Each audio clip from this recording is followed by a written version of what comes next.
Olá, galerinha do quinto ano, como vocês estão? Tudo bem? Eu sou a professora Juliana e vamos para as aulas de História juntos. Vamos lá para o seu livro 2, na página 241, vamos falar sobre o direito à terra. Antes de nós começarmos no livro, vamos conversar um pouquinho aqui. No Brasil, o acesso à terra mudou ao longo do tempo, fruto de conquistas históricas dos povos indígenas e quilombolas. Atualmente, como uma pessoa pode adquirir um lote de terra? Se eu quiser ter uma terra para mim, né? Que eu digo terra quando eu falo um local para eu morar. O que eu preciso fazer? Eu posso alugar, eu posso comprar, eu posso ir lá e pegar porque eu quero? Não, de forma alguma. Eu posso receber uma doação, né? São várias formas. Os portugueses, ao chegarem na América, compraram as terras dos indígenas ou ocorreu de outra forma? Quando os portugueses chegaram, foram lá no local dos indígenas, eles compraram ou eles tomaram a terra? Exatamente, eles tomaram a terra e isso não aconteceu de uma maneira amigável. Então vamos lá para o nosso livro. Opa, obrigada não. Dar continuidade lá na página 241. Vamos ver a abertura do nosso capítulo. Vocês estão observando aqui uma imagem que está representando a chegada dos portugueses. Quem que foi recepcioná-los aqui? Os indígenas, certo? Você percebe a questão da pose do português, com relação ao indígena, sempre se referindo a algo inferior no caso, tá? Vamos lá. Direito à terra. Antes da chegada dos portugueses ao Brasil, já havia indígenas vivendo no território. Os portugueses que aqui chegaram respeitaram o direito às terras que eram ocupadas pelos indígenas? Não, eles não respeitaram e saíram tomando, querendo pegar aquilo para eles. Conversa vem. Atualmente, quase todas as terras no Brasil têm dono. Como será que as terras brasileiras foram distribuídas para os seus donos ao longo da história? Como vocês imaginam que isso aconteceu? Os primeiros donos eram os indígenas que perderam essas terras para os portugueses. E aí, como que os portugueses fizeram essa distribuição de terras e como que isso foi indo ao longo do tempo? O que você acha que aconteceu? Escreva aqui nesse espaço, aí no seu livro, o que você acha? E aí vamos ao longo do nosso capítulo, vendo se a sua ideia estava correta. Posse e propriedade. Qual será que é a diferença entre eu ter posse de algo e eu ter propriedade de algo? Vamos ler. Hoje, quase todas as terras brasileiras têm um dono, mas nem sempre foi assim. No início da colonização do Brasil, foi determinado pela coroa portuguesa que as terras brasileiras seriam de propriedade do Reino de Portugal. Dessa forma, o governo daria a posse de suas terras a alguns portugueses para que elas fossem ocupadas e exploradas por eles. Contudo, qual é a diferença entre posse e propriedade? Então lá, os portugueses deram posse para outros portugueses tomarem conta. Mas qual que é a diferença entre a posse e a propriedade? Quando uma pessoa é proprietária de uma terra ou imóvel, ela pode vender, alugar, transferir ou doar seus bens como bem entender. Ela é proprietária e ela pode fazer o que ela quiser. Essa pessoa possui um documento que prova que ela é a dona daquele bem, ou seja, que ela tem a propriedade dele.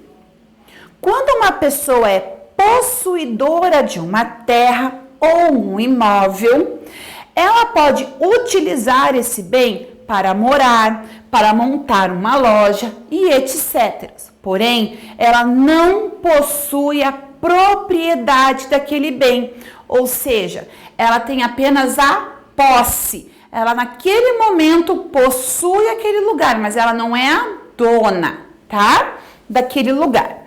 Vamos entender melhor essa história com um exemplo. Vamos ver aqui. Fazenda no Rio Grande do Sul. Olha lá, temos o desenho, a imagem de uma fazenda. Vamos lá. Polly tem uma casa. Ela é proprietária dessa casa e possui um documento que comprova isso. Como ela foi morar em outra cidade, decidiu alugar sua casa para que outra pessoa more nela. Polly pode fazer isso, pois ela é a proprietária. Léo alugou a casa da Polly. Nela, ele dorme, faz suas refeições e se diverte de modo que ninguém pode entrar na casa sem sua permissão. Podemos dizer que Léo tem posse dessa casa, pois utiliza um bem que não lhe pertence, com autorização do proprietário. Ah, prof, mas eu moro numa casa que é alugada. Então, quem mora na casa que é alugada, ele tem a posse do lugar. O dono permitiu que você fosse morar lá. Posso te fazer festa se eu quiser? Posso, o proprietário me cedeu para poder eu morar ali. O aluguel é em troca de um pagamento mensal. Você pode morar aqui, mas todo mês você tem que me pagar um valor, certo? Mas o proprietário é outra pessoa, é o dono daquele imóvel. Então, olha lá. Eu sou o Léo e moro em uma casa alugada. Eu tenho a posse dessa casa, pois posso morar nela, mas não posso vendê-la, pois não sou o proprietário da casa. Eu sou a Polly e alugo minha casa para o Léo. Eu tenho propriedade sobre a casa e tenho um documento que comprova isso. Eu posso vender, emprestar ou alugar essa casa, pois tenho propriedade sobre ela.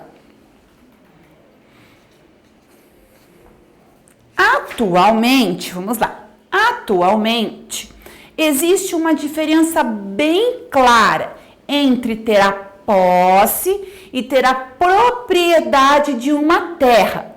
Será que os indígenas, na época da chegada dos portugueses ao Brasil, no ano de 1500, tinham a posse ou a propriedade da terra que eles ocupavam? Por qual razão não existia entre os indígenas a necessidade de documentar a posse ou a propriedade de suas terras? Por que eles não precisavam? Lembra lá que os indígenas, eles não trabalham para o quê? Adquirir riquezas. Eles trabalham para o seu sustento. Então, eles caçam, eles plantam para se alimentar e não para adquirir riquezas. Ao contrário dos portugueses que chegaram com a ideia do capitalismo, na colonização, que eles queriam fazer dinheiro. Então, ter uma terra significava ter dinheiro, porque ele podia vender, ele podia alugar, ele podia transformar aquele pedaço num local de plantio, que ele ia vender o produto que saísse dali, e assim sucessivamente. Os indígenas não pensavam dessa forma, né? Eles não trabalhavam para, para juntar riquezas, né? Para formar riquezas, comprar outras coisas. Eles trabalham para sustentabilidade dele e da tribo, da aldeia onde ele vive, certo? Então, essa é a ideia principal, ok, turma?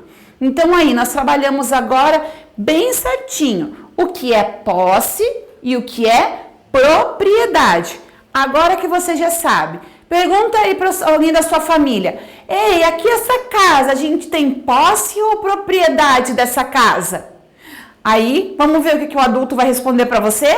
E você vai perguntar, vai falar, eu tenho posse dessa casa. Aí você vai falar, então essa casa é alugada? Aí se ele falar assim, não, eu comprei. Aí o que você vai explicar? Não, se a casa é comprada, tem um documento que prova, Você é o proprietário. Quem tem posse é quem aluga e pode morar com a permissão do proprietário, certo? Mais uma coisa legal que nós aprendemos juntos, hein, turma? Então, nos vemos na nossa próxima aula de história. Se cuidem, tchau!